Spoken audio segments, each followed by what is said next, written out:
Okay, jump back into technical details of MDPs or stochastic games.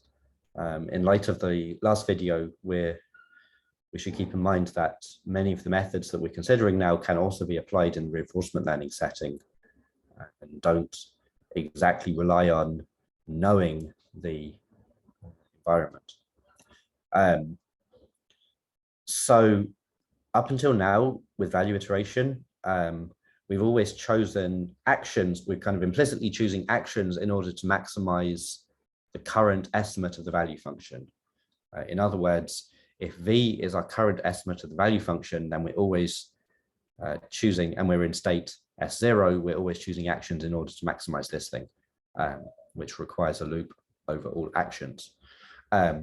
So an alternative to this is that we can also simultaneously learn an explicit representation of a policy. So for example, we can represent this as a vector for a deterministic policy. If this is a stochastic policy, we can represent this as a matrix of probabilities of the action given a state.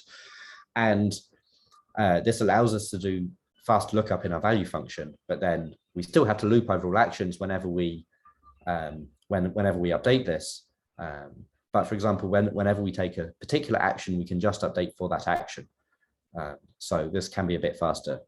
The other advantage of this is if your state space is very big or infinite, you can represent this in slightly less obvious ways, for example, using a neural network. And that's the kind of thing that happens in deep reinforcement learning.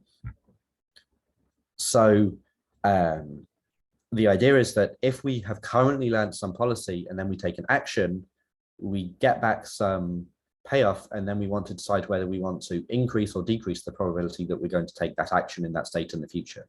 So we want to do this in order to improve the policy in the sense that we're going to get a new policy that will lead to a higher total payoff. So this is called policy improvement. We want to replace our policy with another one that does something different at the action that we just took in a way that leads to a higher overall payoff. So there's a method called policy iteration where we basically do this repeatedly. So if we have a currently learned policy, and we can start with just some arbitrary, for example, a random policy. So given a policy, we can use value iteration, so we can iteratively learn its value function. And so to be more specific, after some amount of time, we have to stop and consider the current approximation of this thing a good enough approximation.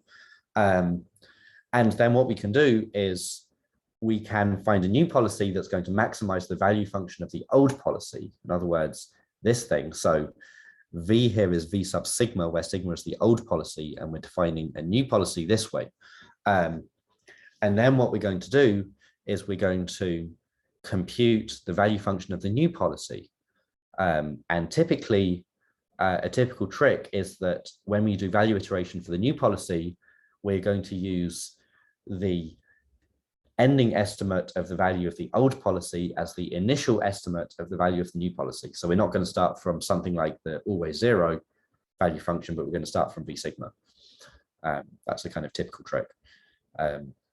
So this method is called policy iteration. So under mild conditions, well, if you're in a stationary environment like a Markov decision process, this thing will actually converge to the optimal policy. Okay, so there is a variant of this where we can also compute a policy directly using value iteration. So this is also called value iteration. So there's a kind of really nasty bit of terminology because value iteration is sometimes also used for, one is for the method of computing or estimating the value function of a policy, and the other, but by iteration, and the other is a small extension of that to compute policies. So for example, the reinforcement learning book by Sutton and Bartow, which I'm using as a reference, refers to the first thing, which I've been calling value iteration for the last week, refers to it as estimation. So yeah, just watch out for terminology. So let's describe this method, kind of value iteration for computing policies.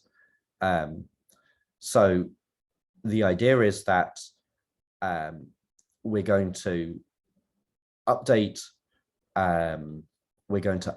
the value function, and then we're going to update the value function one step. So we're going to improve the estimate once, but then immediately we're going to update the policy again. So this is secretly what we were doing when we did value iteration directly to compute the optimal value function. So this is equivalent to alternating steps of updating the estimate of the value function once and then updating the policy in order to maximize that value function. We iterate these two.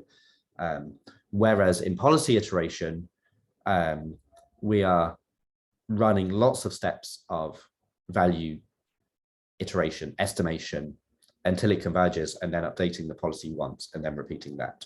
So these are variants of each other. So let's see an example of this. So this is the robot control example from last week. So let's suppose we start from the always work policy. So to say work in the high state, work in the low state, and start with the initial estimate of the value function that's always 0. So we're going to do one step of estimation, so one step of value iteration. We're going to get these values. So in the high state, we're going to work, so it's going to give us 1 plus discounted value of the next state, where our initial estimate is always 0. And then in the low battery state, with 50% probability, we get 1 plus 0 for the continuation, or with 50% probability we get -10 plus 0 from continuation. So it gives us this. Now at this point, we can do a policy improvement step.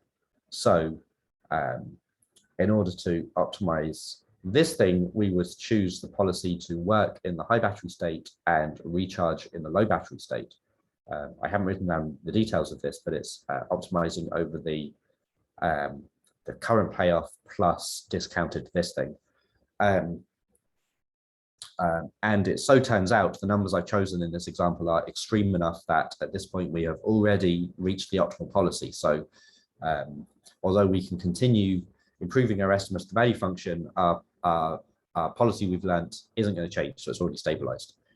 There are lots and lots of fiddly details here which I haven't written down in the slide. This is kind of a lot of work going on here.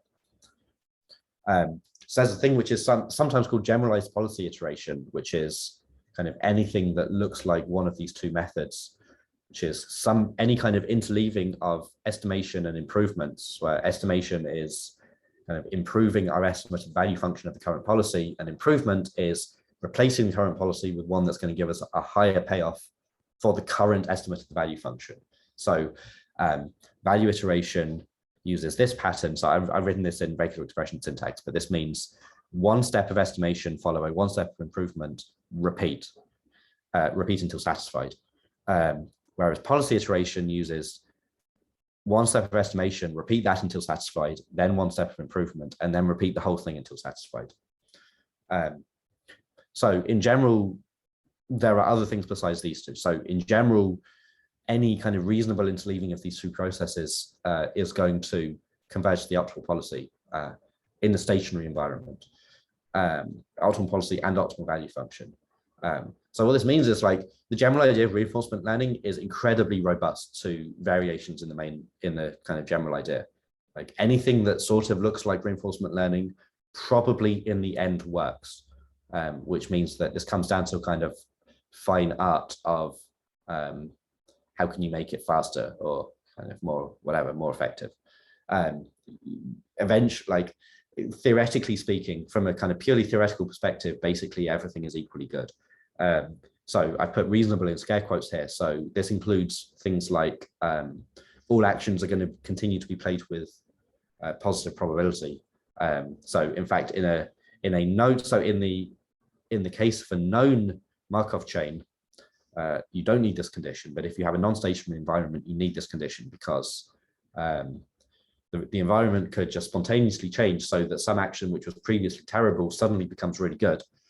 So you always need to have at least some non-zero probability to continue to play any action, so that at least theoretically it can always kind of relearn if the environment changes.